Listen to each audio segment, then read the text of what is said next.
to continue telling you my story of, dedicated to all of these years dedicated to accumulate and access knowledge and to personal growth and spiritual growth. And I think it's a proper question when we're talking about knowledge and personal growth and spiritual growth, what we're talking about. In the time I was at university, most of the spiritual texts I had access to at the beginning were talking about enlightenment.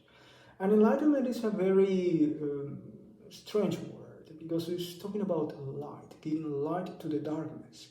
And we're thinking about the darkness as a space in which we cannot see, that's something that is unknown, invisible. And giving light to that space will give us access to know what is in there. So when we're thinking about self-knowledge, this is the main purpose, that through the light of knowledge, you will access to understand, to find out what is finally there within you with your purpose, what is your potential, which are the set of skills that naturally are alive in you, what is your bliss. All that you do not know about yourself will be known when you get enlightened, when you achieve access to that knowledge. Therefore, light will be there when was darkness before. This is the main idea behind. So there is no conflict between darkness and light in the same way that there is no conflict between a daylight and the night darkness. It's just two different stages in a journey that eventually goes on and on cyclically, because we never stop learning. So there is always something new we're going to learn. There is an unknown space in the universe, in reality, that we slowly can more and more access to. So even we achieve knowledge, we may realize sooner or later that there is still so much to know, and we know very little even about ourselves, even after so many years of practices, training, access to information and knowledge and exploration in myself. I can tell you still there is so much that I do not know. And this is good to have that mindset. That makes us more scientific, more specific, more technical. And when we want to achieve knowledge, we need to also understand what this knowledge is for.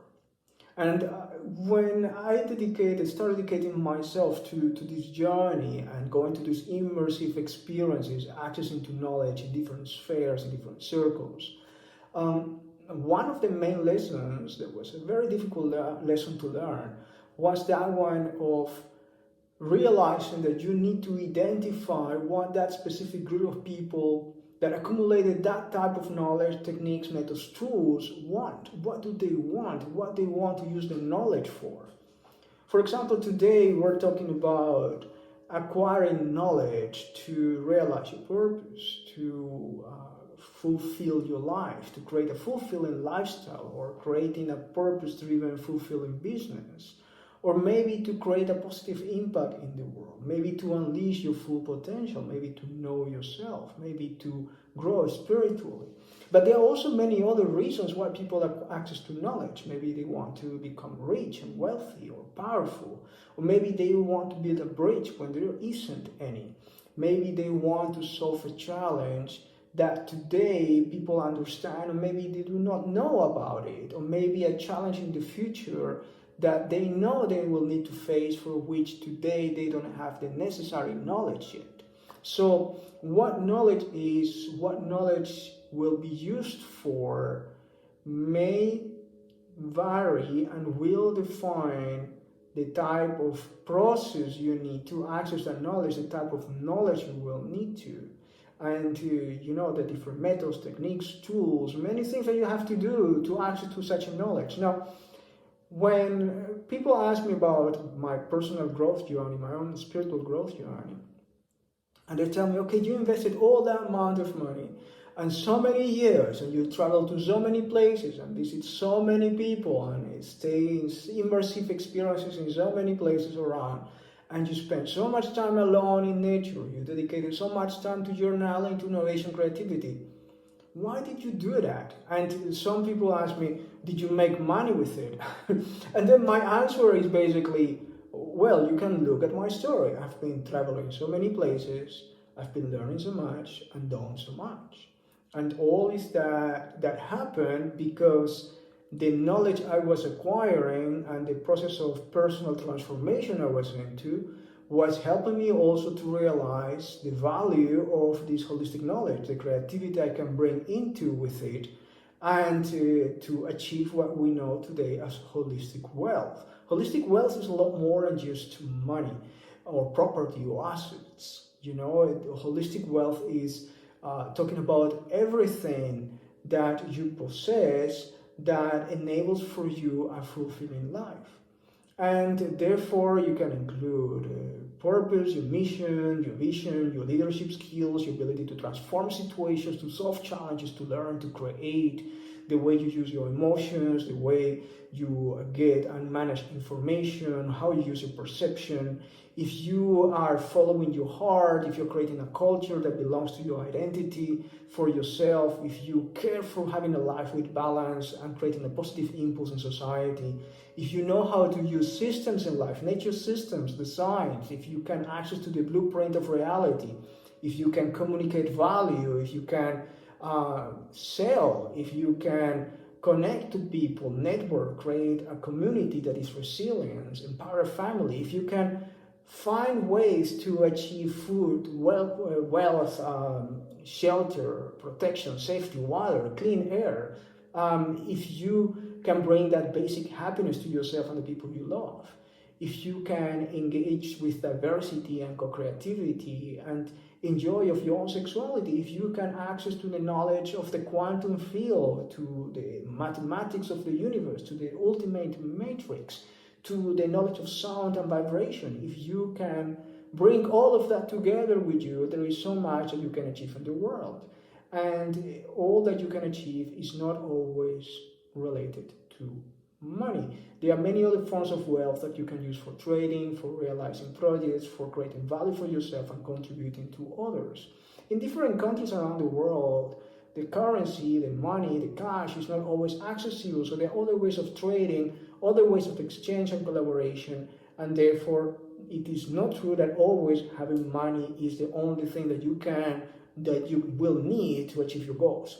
So to having knowledge, skills, tools helps you and give you freedom from the cash. If you have cash, you can always do things. But if you do not have the cash, what can you do with what you know?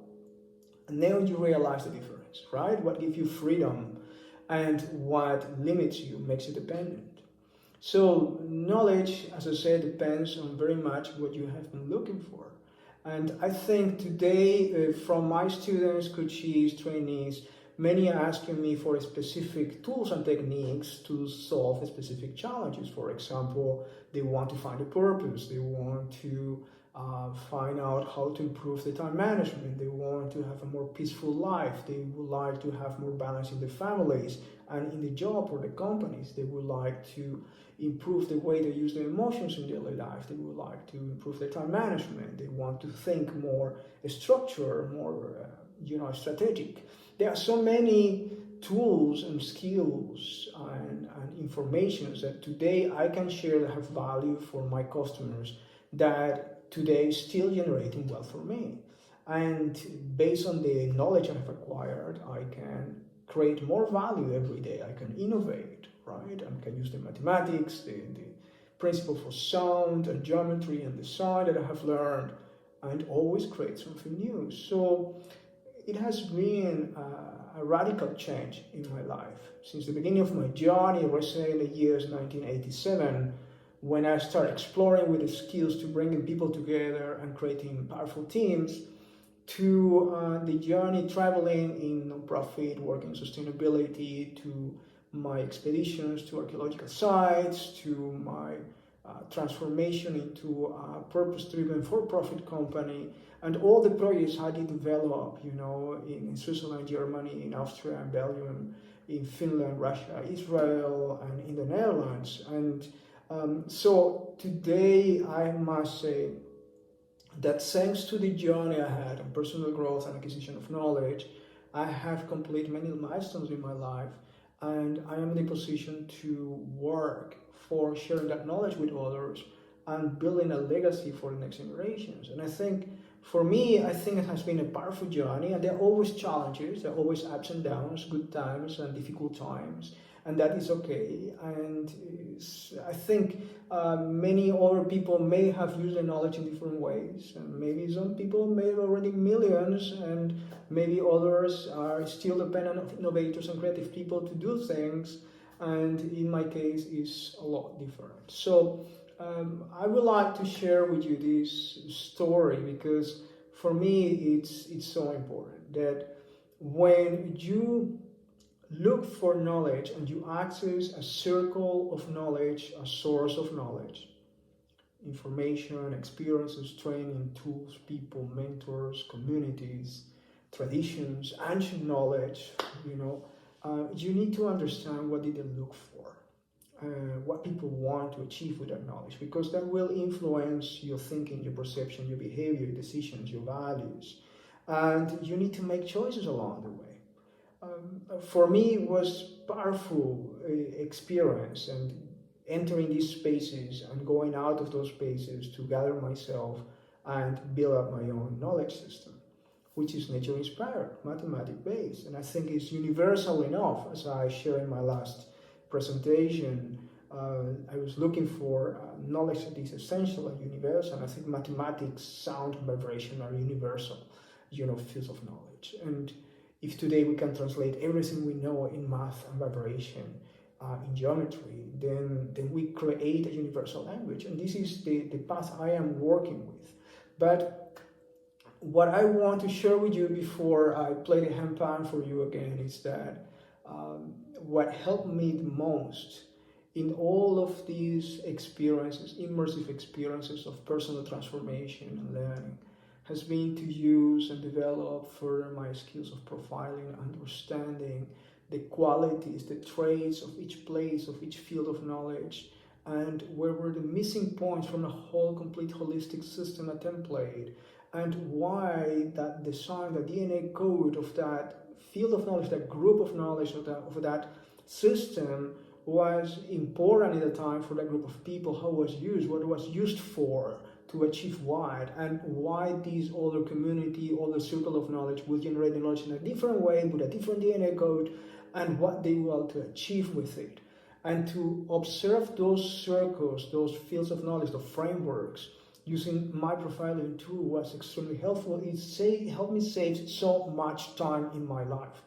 And this is why today the tool for profiling it's essential, and I'm teaching that as one of the first things I'm teaching next to primordial breathing to people, for them to join me and to participate in the purpose-driven community I'm building. So this is all for now, what I wanted to share, and I'm looking forward to your questions, and I hope you follow up with the next chapters.